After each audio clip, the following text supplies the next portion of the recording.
Hey everybody, Ed here with the Digital Digest, and today I want to give you guys the digitally digested segment for the Sony NEX-5R. So of course this is the replacement to the NEX-5N, which is a wildly popular mirrorless camera because it really just does a great job at just about everything you throw at it. Of course, it does have some limitations, and the 5R tries to address just about every one of those.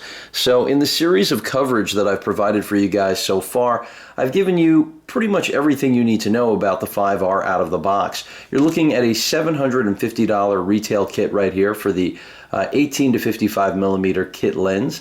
It will be available with the 16 to 50 power zoom pancake eventually. Of course, that will carry a premium since that is a more expensive lens, more compact, as well as power, as I mentioned. It does still retain manual controls, but this is the same old 18 to 55 that you'll find with all E-mount series cameras since the NEX lineup was born. But let's focus on the 5R because that's what I am covering. That's what I have been covering, and you guys see the application store in the background. I'm going to get to that in a moment because Wi-Fi capability is one of the key features that the 5R carries and also pretty much sets up for the entire NEX lineup down the road. Of course, the NEX6 follows in that same vein with Wi-Fi capability, and all future NEX cameras, pretty much, at least to my knowledge, are going to follow suit, and for good reason. Sony's designed a marketplace basically directly targeting you and your desire to enhance your capabilities on your camera as well as your ability to share your images. So I'm starting off with the Wi-Fi capability because I know that that's something a lot of people either, as I've mentioned in other videos, feel is a gimmick or actually have practical uses for. So as you can see right here, this is the current App Store. I'll swipe at the screen, which I will get to a little bit later. I have mentioned in previous videos that I have mixed feelings about it, and this is a completely touchscreen camera. Keep that in mind. You do have some physical buttons here at the back end, but everything else is happening on this resistive screen. It's not capacitive like the 5N, another defining characteristic of, unfortunately, where the 5R has taken a step backwards, in my opinion. But overall, I have to reemphasize, this camera really does improve upon everything that the 5N represents. So with that said, let's focus on the App Store as I was discussing for you guys. Basically, really limited right now. What you see is what you get. Some apps are free, some are pay. As you can see, Bracket Pro, $4.99. Direct Upload is free. I've got an update available. And then the multi-frame noise reduction, $4.99. That essentially a signature Sony feature where it will combine multiple images in order to reduce noise. And then you've also got the Photo Retouch, which is a free application. Picture Effect Plus basically gives you a whole host of different filters, and then the remote control, the smart remote app, which you can use with your Android or iOS phone. And I did preview that for you guys. I will include that in the information link below, just so you, in the description rather, so that you guys can see that in action in case you missed it in the past. But that's pretty much it. There's nothing else here. Do I expect this to expand? Absolutely. And that's part of the promise of investing in this brand new lineup of NEX cameras. So whether you go with the 5R or the 6, you're going to be buying into the new hype or actual reality of what we expect from the future of the NEX lineup. And I really do believe that this is going to work out. It's really limited now, and that's part of being a first generation camera like the 5R is, and the NEX6 when it comes to Wi-Fi capability and how it's going to be leveraged with our other wireless devices that of course utilize Wi-Fi. So let's talk about the core imaging and video capability of this camera. Pretty much, you know, you're getting the exact same experience for the most part is what you'll find in the 5N. It has that same APS-C 16.1 megapixel sensor, which is extraordinarily large for this size camera.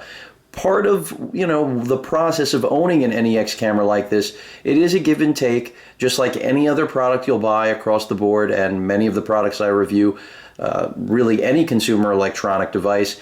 And you get this really small form factor, as you guys can see, almost pocketable with the traditional 18 to 55 that you get in this kit. But if you actually go for the power zoom, it'll end at about here. So it's the equivalency of the pancake zoom, which is a prime 16 millimeter zoom, which is really inexpensive now, but there are reasons for that. It's because it really only is very strong in the center in terms of focus. It gets soft at the edges.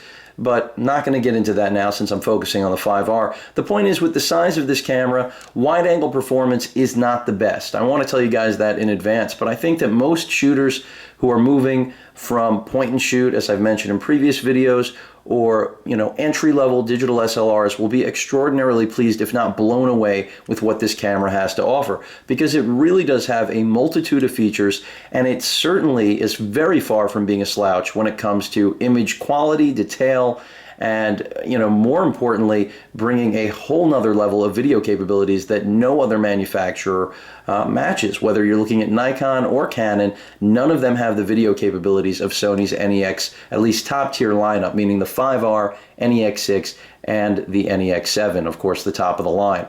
So image quality, really good, 10 frames per second. You do, of course, have RAW capabilities here. I'm going to take you guys through the menu a little bit so you can get a view. Now, you can use the touch screen. You can see there are, little icons. A little bit small to press. The fact that that's combined with the resistive screen does not make for the best of interactions. And that's where I said before that I would talk a little bit about the touch screen. On the 5N, you are getting, in my opinion, a better overall experience.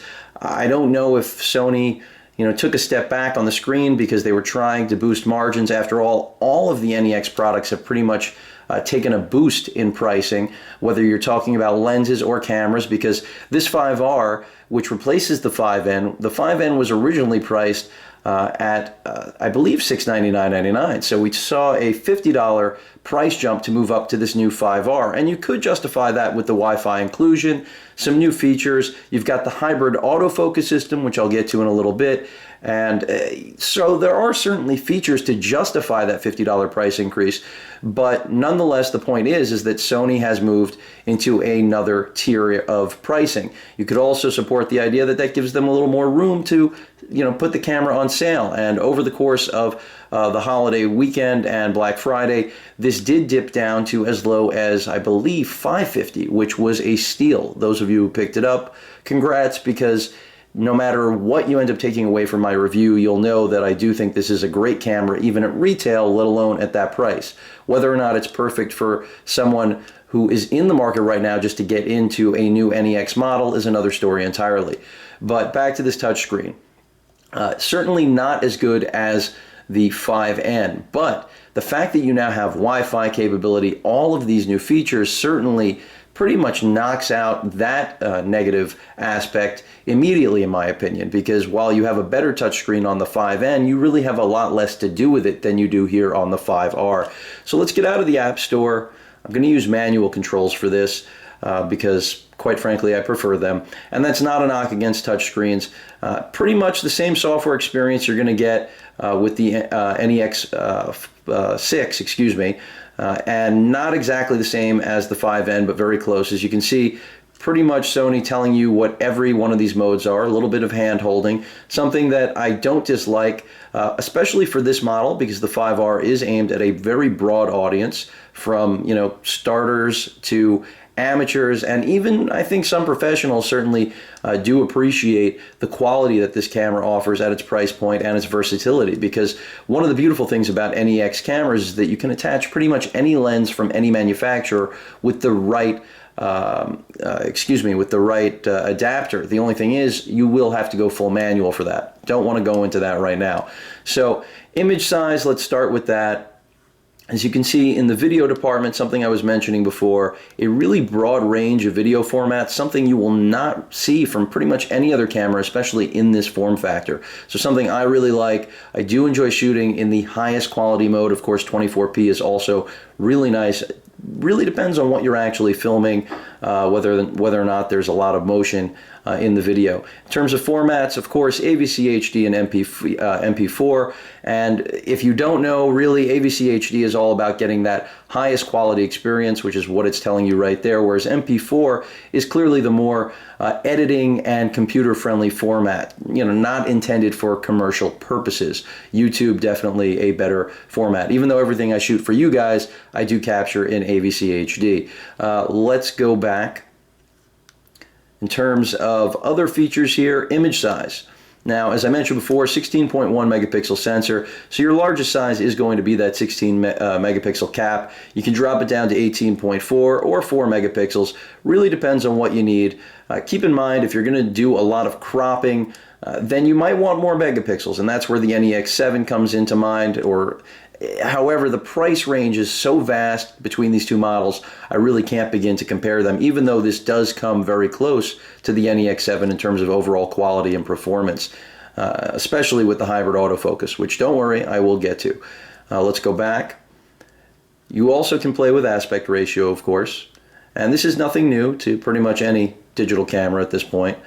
In terms of the quality. Now, this is where even with a raw JPEG combo, you can still achieve 10 frames per second. So that's really, really good. If you go JPEG only, pretty sure you can get around 12 on a burst. Of course, that's also going to be dependent upon the fact that you have a fast enough card, but really nice quality and speed to be getting out of such a small camera. And that's the whole point of the NEX lineup. All these other options are blocked out because of the mode we are in, I believe. But let me go ahead and take a step back. Let's go into the camera settings. So, you know, some typical Sony things, and for those of you who've never worked with an NEX, of course you can shut this feature off. I have it on for the very reason that I want you guys to be able to see what everything is about, you know, even in the event that I miss something. But all of these features really do help to give you very good auto performance, even though this camera can be used with full manual controls, but a touchscreen isn't going to lend itself to the best possible user experience for manual controls. And that's not to say, though, that this can't be used, and that's why I said there are plenty of professionals that do enjoy having this camera as a second or third backup. Certainly not as a primary. Most won't even use an NEX as a primary simply because you know, going to a paid shoot with a camera this small usually doesn't work out well. But just giving you guys a quick tour of everything you need to see here. Of course, your drive mode. I mean, everything you need is here. Bracketing, expanded. So really like everything this camera does. I really cannot give you guys any negative information on this camera other than the quality of the touchscreen could have been superior. When you're using the hybrid autofocus, and I'm just going to touch on this for a moment, you guys see that grid is now up there. Some of you aren't going to enjoy that because you're going to feel it actually blocks your point of view of image, especially since there is no viewfinder built into this camera. But overall, if it achieves faster focusing, I don't think anyone's going to really complain. And there's no question that the hybrid autofocus does perform a little bit better than the previous generation that didn't have the hybrid autofocus in its favor. However, I think because we're working on the older 18 to 55 millimeter lenses, or at least lens in this case, and if you use any of the older lenses, even if you have the updated firmware, I think we still aren't seeing the true performance that you'll get out of the brand new E-mount glass that's launching. Also, that does carry a high price, but the point I'm making is that that hybrid autofocus is probably going to improve with those new lenses. I haven't gotten a chance to work with any of them yet, so I can't really comment in full, but I think you guys get what I'm saying there. Let me jump back to the menu since it did go off. Now, I want to see if there's anything else I missed here. But overall, this pretty much matches the 5N. It just adds to the 5N in terms of list of options and manual controls, because you also now do gain that function button as well as one of these dials that we had from the TriNav experience on the NEX-7, which I really like. That's actually one of my favorite elements of this camera in terms of changing what we had on the 5N. So a step forward there clearly, as well as the function button, because those are the manual controls that you really didn't have before. Let me take another step back. In terms of shooting modes, everything else that we've all come to know and love, especially if you are an NEX user, if you're new to it, well, here you go. Self-explanatory, you know what all this means. If you don't, you're probably going to learn with this system, since it's going to teach you, as you guys can see, which is another great element of the NEX lineup that too few manufacturers do, and I give Sony a lot of credit for that. Let me jump back. In terms of playback, well, there's not much to really show you guys there because I don't have a card in here right now. The applications you already saw. Let's jump into the actual settings of the camera. So, fairly standard things here. Power save mode, LCD brightness can be manipulated, your display color, wide image, playback display, of course your HDMI resolution, pretty safe to leave that on auto. Cleaning mode, now if you're wondering what that's about, it's all about cleaning the sensor on these cameras, because these are mirrorless interchangeable lens cameras. They have very large sensors. They are APS-C sensors, like what you would find in their digital SLR counterparts that are usually more expensive, or if they're in the same price range, just simply can't perform as well. Some a little bit faster, but image quality really, the Sony lineup of cameras, at least at the 5N and up, is second to none in my opinion. And what you're seeing here is just the ability, like any other camera, to attempt to internally clean its own sensor. My experience with all of the NEX cameras, if you're wondering about how often you'll have to clean that sensor, you're going to have to do it once in a while. It really depends on the actual environment you're shooting in. So the 5R, much like the 5N, the NEX-7 and the 6, and pretty much any NEX camera, you're going to find yourself having to clean that sensor occasionally. No question about it. This auto mode is good for really tiny stuff, but if you're starting to see spots in your photos consistently in the same locations, it's time to look into a cleaning system. Just a side note as I go through the features here. Calibration for the touchscreen, I've gone through it. Unfortunately, it hasn't changed the actual experience, so really wish that touchscreen was better, but I'm not going to harp on it. I have updated the firmware, of course, on all of my other supporting lenses, like the 18-200, which is my favorite lens, as most of you know, for the NEX system, because it's so versatile. Even though it does contradict the entire footprint and weight of the NEX lineup, it still just gives some of the best looking photos and video that I've seen from NEX cameras. So that pretty much covers everything you guys need. You can even throw on the demo mode if you actually want to learn about your camera without having to read the instruction manual, even though, as you can see, everything pretty much is detailed as you go through every single option. So really like everything Sony has done here. The only thing I will mention, since I've covered just about everything, again, that hot shoe. Now, no flash on body. You will have to mount the flash, which is included if you actually intend to use it. I find that you really don't need it because this camera just performs so well in low light. So a flash really isn't at the top of my checklist on this camera. And even though it's great that in the NEX-6 and 7 you have it built in and the ability to actually posture it and position it to bounce light so that you don't get overexposed shots, blown out shots, the fact of the matter still remains that the NEX lineup is so good in low light, especially this new 5R, that pretty much anything up to 6400 ISO, you're going to be clean. You're not going to see a tremendous amount of pixelation. So that's what I really, really appreciate about this camera. Audio performance, pretty much what you had in the 5N, no improvement there. And it shouldn't be, frankly, because the array is in the exact same positioning. Playback button, movie record button, I think a lot of you prefer it up here because a lot less prone to mispress. The actual grip and feel of this camera, the ergonomics, not too much of a change from what we had with the 5N. So I think that's another reason that if you're in the market for the 5N or the 5R, it does become an increasingly difficult decision to decide between these two cameras. But I think overall, I do have to recommend the 5R over the 5N if budget is not an issue, because the price is pretty close. However, if budget is relative, then the 5N has to still be given the nod, simply because, I mean, I've seen prices as low as in the mid 400s.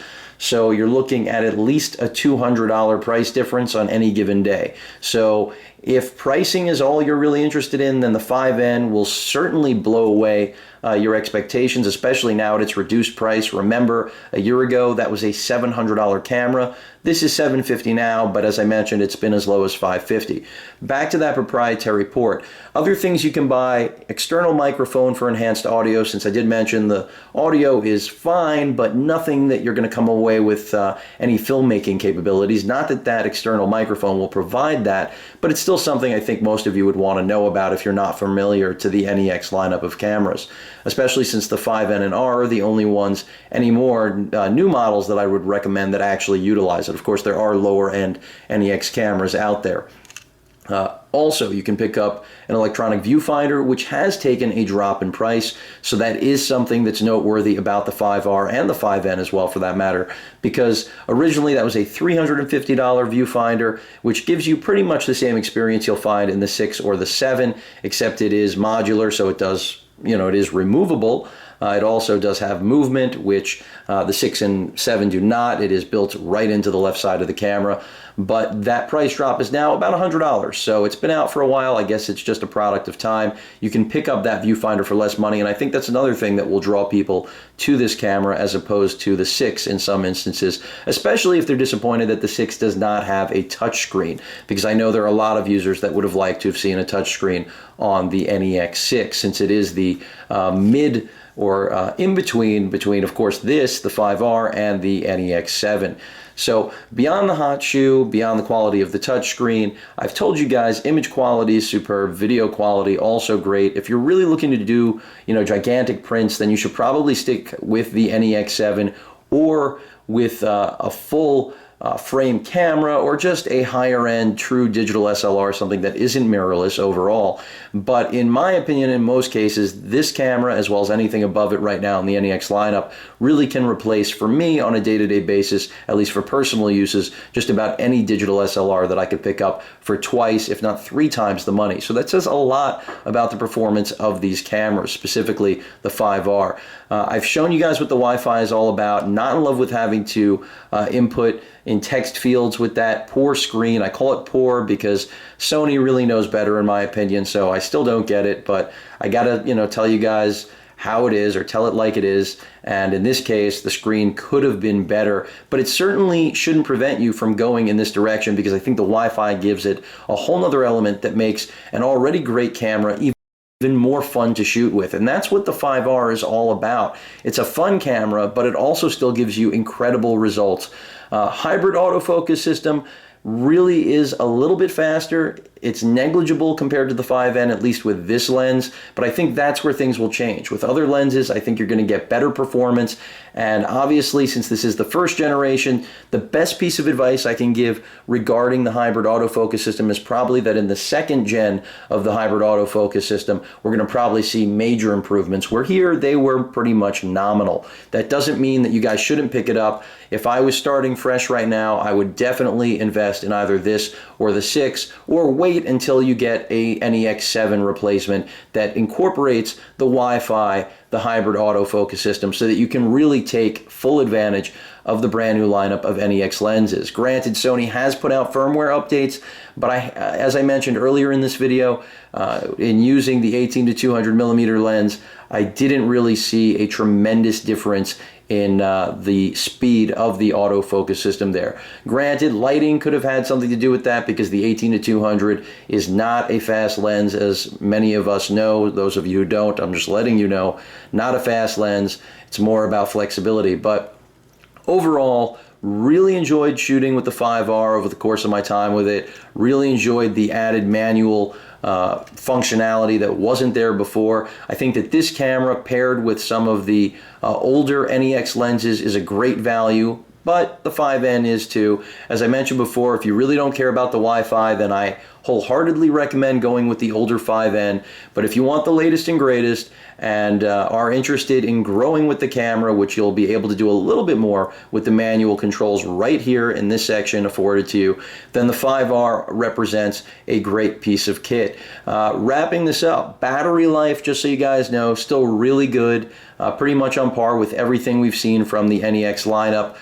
So you're going to be getting between 300 and 400 shots on video. It's a different story, of course, if you mix still and video, which likely you will. After all, that's what this camera is all about, being a hybrid, but obviously a still camera first, then your results are going to vary pretty widely.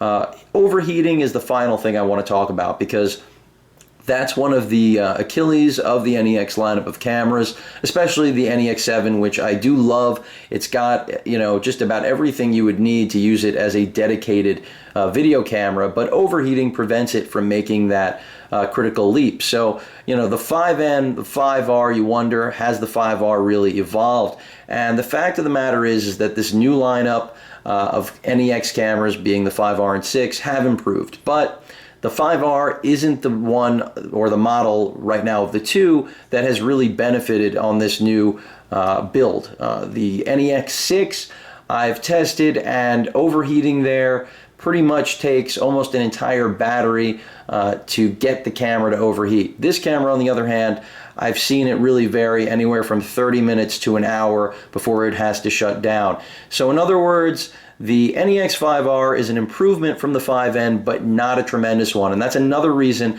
if your main concern is overheating and the fact that video performance, you know the limitations of the 5N, then the limitations pretty much still apply here. So all of the benefits that I've mentioned to you guys, you know, remote applications on your smartphone, the Wi-Fi image transfer and uploading, which is really only practical for stills, obviously, since video is not really practical in HD to upload.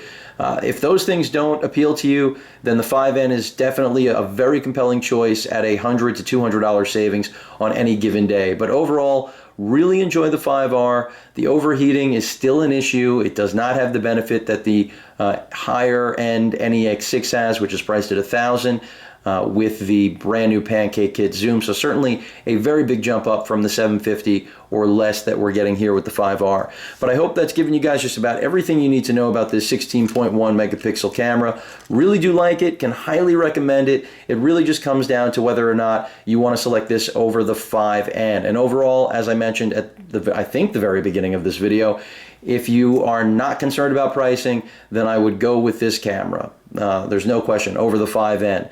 But if pricing is an issue, the 5N is still a stalwart right now and represents one of the best values on the market and really doesn't get enough credit still, in my opinion. But I do love the 5R nonetheless, and it is great. And I think you guys know everything you need to. Hope you guys enjoyed the full review. If you have any questions or comments, please feel free to post them. And of course, as usual, please feel free to subscribe. Later.